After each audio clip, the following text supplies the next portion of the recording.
বন্ধুরা, এটি হলো একটি থিমা আইডির বোগেনভিলিয়া। গাছটির ভেরিগেটেড পাতা দেখে আপনারা একে খুব সহজেই চিনতে পারবেন। থিমা গ্রুপের সব গাছেরই পাতা এরকম ভেরিগেটেড হয়। গাছটিতে সাদা এবং গোলাপি দুই রঙেরই ফুল হয়ে থাকে, কিন্তু আমার এখানে যেহেতু গাছটি ছোট, সেহেতু শুধু গোলাপি রঙেরই ফুল হয়ে আছে। এর গোলাপি রঙটা খুব উজ্জ্বল এবং এর ফুলের পাপড়িগুলোও খুব বড় বড়। গাছটির ফুল একবার শেষ হতে না হতেই আবার ফুল চলে আসে। এর ফুল গাছে প্রায় 1 মাস ধরে থাকে, তারপর নিজে নিজেই ঝরে যায়।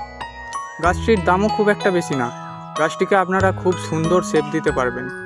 আপনারা যারা উজ্জ্বল গোলাপি রঙের এবং সাদা মিক্সচারে হিসাবে এবং বড় বড় পাপড়িযুক্ত কোনো বোগেনভিলিয়া রাখতে চান, তাহলে অবশ্যই আপনারা থিমাকে রাখবেন আপনাদের সঙ্গে।